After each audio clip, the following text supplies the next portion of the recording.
Mais par exemple, j'ai fait une présentation avant-hier sur la bétaïne pour réduire le stress thermique, donc très adapté, je pense, au Togo. Aussi une présentation sur tout ce qui est mycotoxin binder aussi. Donc pour protéger les volailles quand il y a des problèmes d'aflatoxine, de zéaralénone, etc., donc de mycotoxines.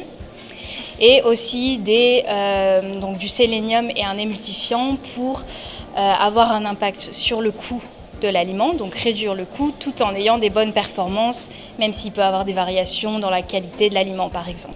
Mais nous on commence bien en Afrique, on est déjà implémenté avec des collègues en Afrique du Sud et au Maroc, mais justement pas encore en Afrique de l'Ouest par exemple, donc c'était le but de découvrir plus, de voir comment on peut être adapté au marché, aux conditions de l'agriculture ici justement. On est partenaire, je crois, à peu près depuis 6 ans, quelque chose comme ça. On était déjà présent à la conférence en 2019 avant.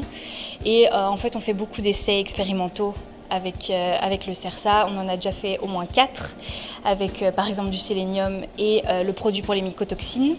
Et en fait, là, on va recommencer, on va en refaire 3 autres sur 3 différents produits avec des masters en 2e année.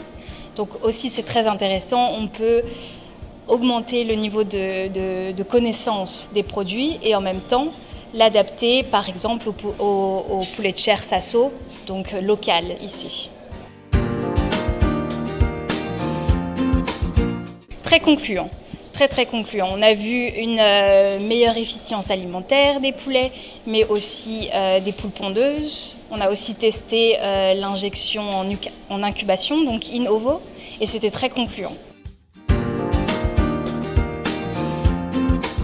C'était très intéressant pour moi de justement découvrir et de pouvoir discuter avec des Togolais, mais aussi avec plein de nationalités d'Afrique de l'Ouest, du Sud, etc. Et ça montre qu'il y a vraiment une grande opportunité de développement ici. L'agriculture est très honorable et il y a un besoin de le développer encore plus, tout en étant adapté surtout au marché, parce que c'est très différent.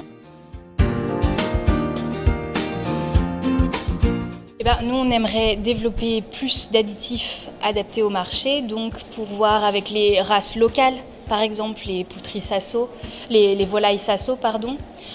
Aussi, on veut adapter par exemple au stress thermique, parce que même si on fait des essais en Europe, les températures ne sont pas les mêmes, donc on veut vraiment s'adapter là. Et puis se développer dans ce marché, justement pour soutenir la production de volailles, les agriculteurs, leur performance et leur santé, justement.